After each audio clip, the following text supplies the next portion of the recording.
Yes, Brad Ted, nasa series tayo ngayon ng mga tamang pananaw. Saan ba dapat tayo naka-fix ang ating pananaw? Sabi sa 2 Corinthians 4:18, so we don't fix our eyes on what is seen, but on what is unseen. Since what is seen is temporary, but what is unseen is eternal. Alam niyo po, may mga problema tayo dito sa mundo na to, na kapag ka binabaran mo, pag tinitigan mo, pag matagal mo siyang iniisip, lalong lumalaki. Tama po ba? Mga bills, alam mo yon, yung mga problema sa katawan, pag tayo may karamdaman, minsan hindi nagbabago yung sitwasyon pero lumalaki yung problema. Kaya po itong verse na to, tinuturuan tayo paano magkaroon ng godly perspective. Alam niyo po yung godly perspective, hindi po niya dinidinay yung realidad. Hindi niya sinasabing wala akong sakit, wala akong pangailangan. Hindi po siya nagpapanggap na walang problema. Kundi ibig sabihin po na to, yes, may problema, pero alam kong katuwang ko ang Diyos, nakaakibat ako sa Diyos, nakasandal ako sa Diyos, at hindi niya ako pababayaan. Ang sabi po ni Paul, we don't fix our eyes sa mga bagay na nakikita temporal. Kasi nga po, yung nakikita natin ngayon, mga temporal, pera na kailangan nating bunuin, mga bahay na lagi i-maintain, yung cellphone na lagi mong hawak, yung panghihina ng katawan, pagkalugi sa negosyo. Hindi naman po masamang isipin yung mga yan. Pero pag yan po lagi naman naisip natin, doon po nagkakaproblema. Pag tinignan niyo po yung mga bagay na eternal o mga unseen, yung presensya ng Diyos, mga promises of God, yung character niya, yung faithfulness niya, yung grasya niya, yung pag-asa na meron tayo. Pag nakita niyo po ito, pag nakita natin kulang resources, dapat makita natin faithful ang Diyos mag-provide. Pag nakikita lang natin walang business opportunity, baka po may redirection lang si God, nilalayo tayo sa future problem. Pag nakita mo yung delay sa negosyo, baka naman God is preparing your character muna bago bigyan tayo ng blessing. So again po,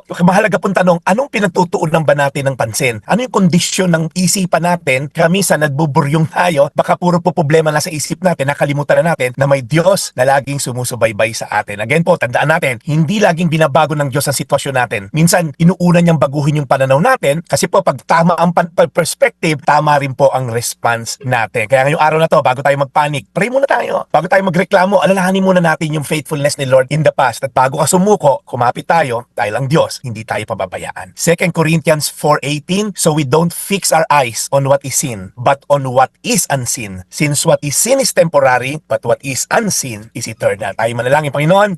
Salamat po dahil ngayon sa kabila ng traffic, ng ulan, sa kabila ng mga gusot dito sa bansa namin, alam namin, Lord, na may pag-asa pa. Otherwise, Lord, magiging hopeless kami at magiging cynical at wala na lang, bahala na kay sera-sera.